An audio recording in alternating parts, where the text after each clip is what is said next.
Hoy exploraremos los 10 mandamientos, una guía espiritual y moral que ha trascendido generaciones más allá de sus raíces religiosas. Estos principios nos invitan a reflexionar sobre cómo vivir en armonía con nosotros mismos, con los demás y con Dios. Vamos a profundizar en cada mandamiento para entender su significado, contexto y relevancia en nuestra vida diaria. Mandamiento 1.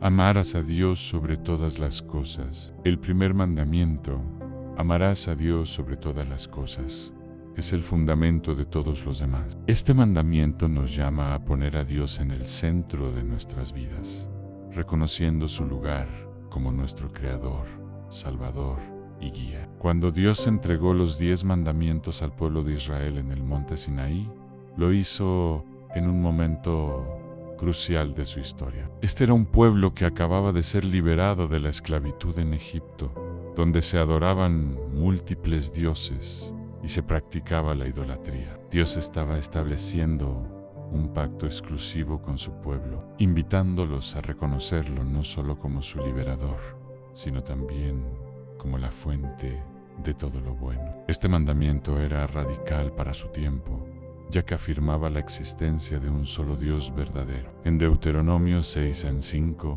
se amplía esta idea: amarás al Señor tu Dios con todo tu corazón, con toda tu alma y con todas tus fuerzas. Esta es una invitación a un amor total que abarca todos los aspectos de nuestra vida, nuestras emociones, nuestras decisiones y nuestras acciones. ¿Qué significa amar a Dios hoy? Amar a Dios sobre todas las cosas no significa solo decir que lo amamos. Implica una relación activa y constante con Él. Mandamiento 2.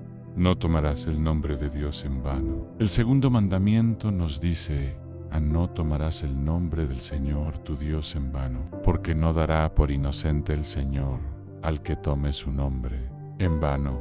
Éxodo 27. Esta instrucción no solo es un llamado a evitar el mal uso del nombre de Dios, sino también a reconocer la santidad, el poder y la importancia de lo que su nombre representa. En la cultura hebrea, el nombre de una persona tenía un significado profundo. No era solo una etiqueta, sino que representaba la identidad, la autoridad y la esencia misma de quien llevaba ese nombre. El nombre de Dios era considerado tan sagrado que los israelitas evitaban pronunciarlo directamente, usando en su lugar términos como Adonai o Elohim. Este mandamiento, dado al pueblo de Israel, tenía una intención clara en enseñarles a respetar y honrar la santidad de Dios, en el contexto de un mundo antiguo lleno de idolatría, donde los dioses eran tratados como simples figuras de culto.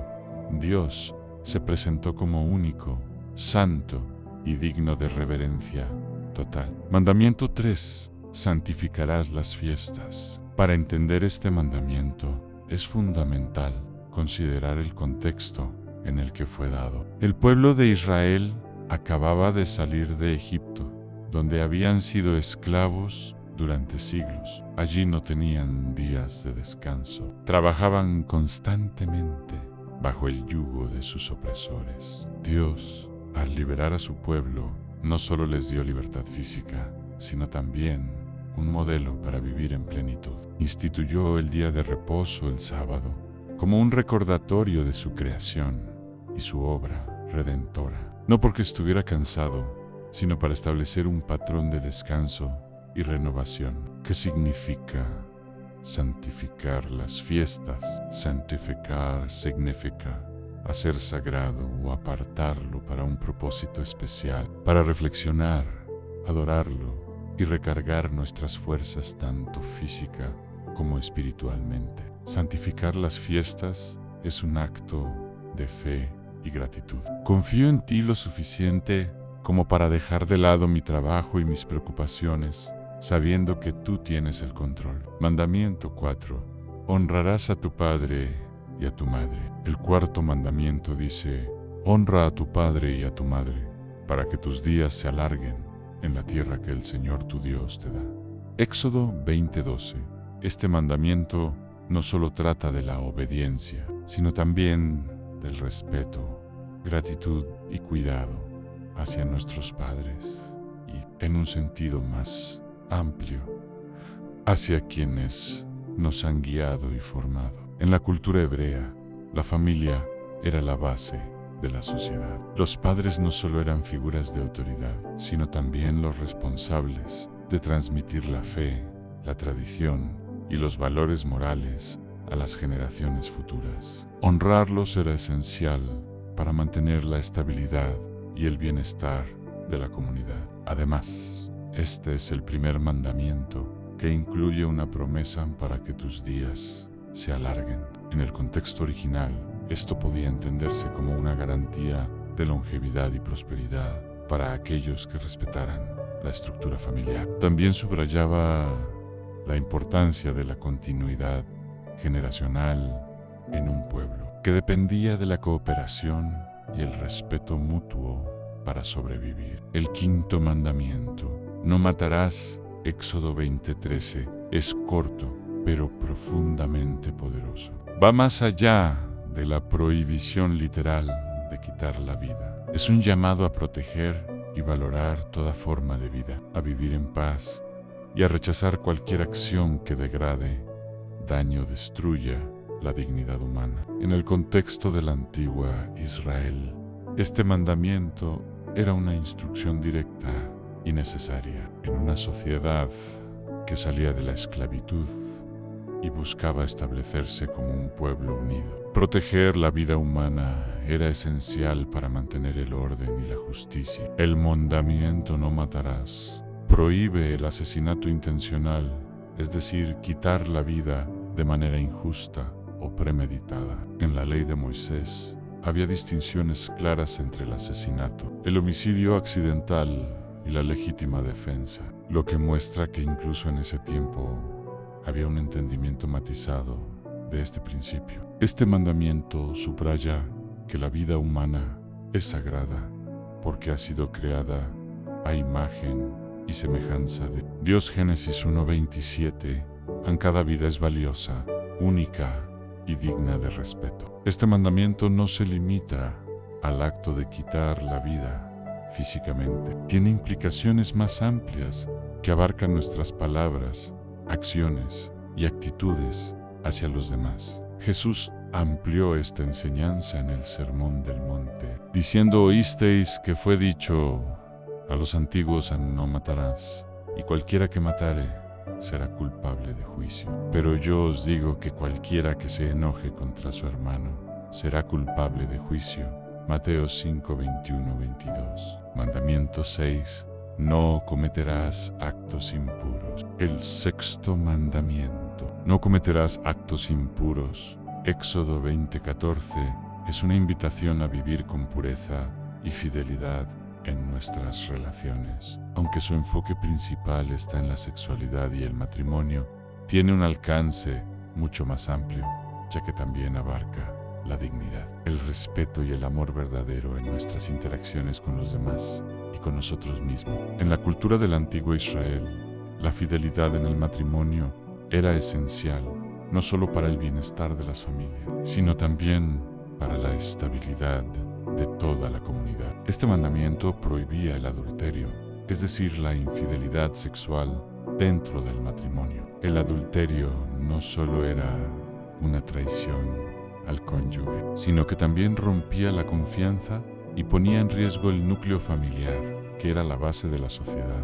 El propósito de este mandamiento no era simplemente evitar un acto físico, sino proteger el pacto matrimonial, que era considerado sagrado y reflejaba la relación de Dios con su pueblo. En los profetas, el adulterio a menudo se usa como metáfora para describir la infidelidad espiritual del pueblo de Israel hacia Dios. Jesús amplió el significado de este mandamiento en el Sermón del Monte y dijo: oísteis que fue dicho: no cometerás adulterio. Pero yo os digo que cualquiera que mira a una mujer para codiciarla, ya adulteró con ella en su corazón. Mateo 5:27-28. Esto nos enseña que el mandamiento no se limita al acto físico de la infidelidad, sino que incluye nuestros pensamientos, deseos y actitudes. Jesús nos llama a una pureza integral que comienza en el corazón y se refleja en nuestras acciones. Mandamiento 7.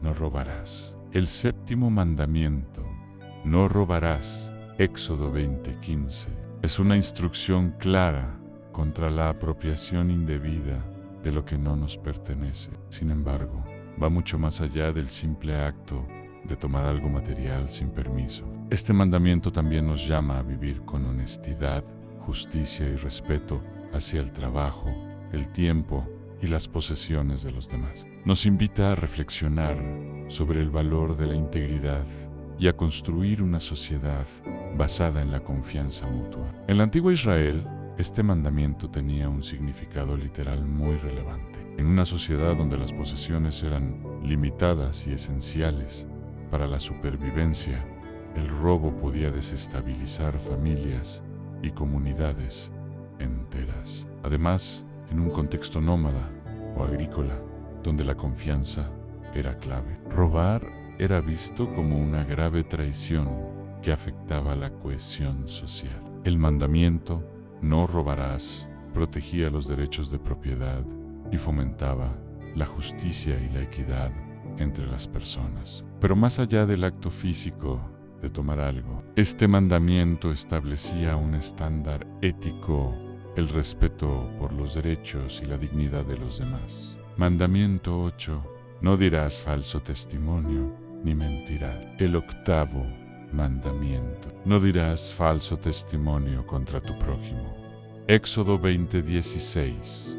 Va más allá de la simple prohibición de mentir. Es un llamado a vivir con integridad, a proteger la verdad y a construir relaciones basadas en la confianza. Este mandamiento nos desafía a evaluar el impacto de nuestras palabras en la vida de los demás y en nuestra propia relación con Dios. En el contexto de la antigua Israel, las palabras tenían un peso enorme. En un tiempo donde no existían pruebas forenses ni registros escritos extensivos, los testimonios verbales eran fundamentales para resolver disputas legales y garantizar la justicia. Dar un falso testimonio en un juicio podía tener consecuencias devastadoras, incluyendo la condena de un inocente o la absolución de un culpable. Este mandamiento protegía tanto a las personas como a la comunidad al exigir honestidad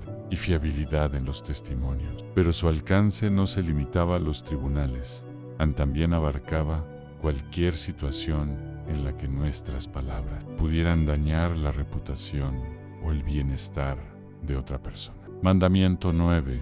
No consentirás pensamientos ni deseos impuros. El noveno mandamiento, no consentirás pensamientos ni deseos impuros, se centra en la pureza de la mente y del corazón.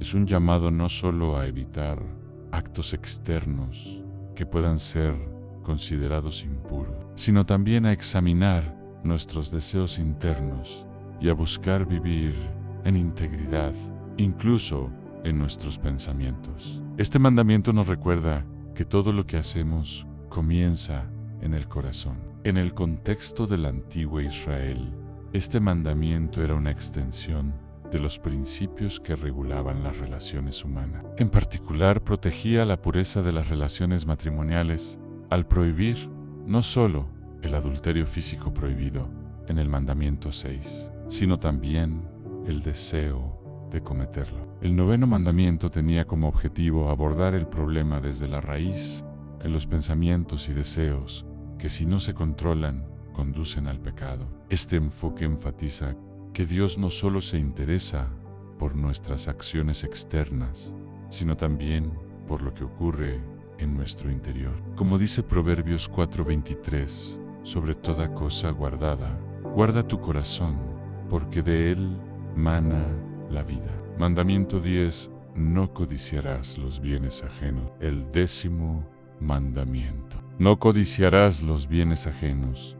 Éxodo 20:17 nos invita a reflexionar sobre nuestros deseos y actitudes hacia las posesiones de los demás. Este mandamiento no prohíbe simplemente el acto de apropiarse de algo ajeno. Va más allá, abordando los deseos internos que pueden llevar al pecado. Es un llamado a vivir con contentamiento, gratitud y confianza en Dios como nuestro proveedor. En el contexto del antiguo Israel, este mandamiento tenía un propósito profundo. A diferencia de otros mandamientos que regulaban actos externos como el robo o el adulterio, este se enfocaba en el corazón.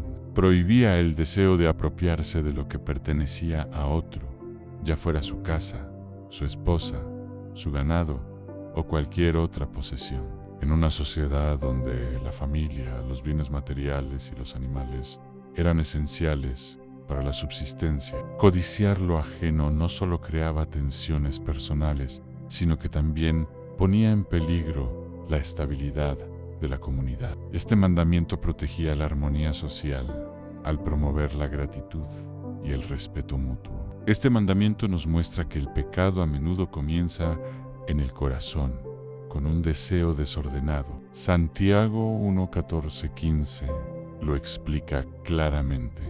A cada uno es tentado cuando de su propia concupiscencia es atraído y seducido. Entonces la concupiscencia, después que ha concebido, da a luz el pecado. Y el pecado, siendo consumado, da a luz la muerte. Codiciar no es solo desear algo que no tenemos. Es permitir que ese deseo se convierta en insatisfacción, envidia o incluso en resentimiento hacia quienes poseen lo que queremos. Este mandamiento nos desafía a examinar nuestras intenciones y a dirigir nuestros deseos hacia lo que es justo y bueno. Gracias por acompañarnos hasta el final de este video. Espero que esta reflexión te haya inspirado y que te haya sido útil en tu camino espiritual. Si te gustó este contenido, no olvides darle un like para que más personas puedan descubrirlo. También me encantaría leer tus opiniones en los comentarios. ¿Qué te ha resonado más? ¿Sobre qué tema te gustaría que hablemos en futuros videos? Y por supuesto, si aún no lo has hecho, suscríbete al canal y activa la campanita para no perderte ninguno de nuestros próximos contenidos. Así seguimos creciendo juntos y compartiendo este mensaje con más personas. Gracias de corazón por tu apoyo y nos vemos en el próximo video.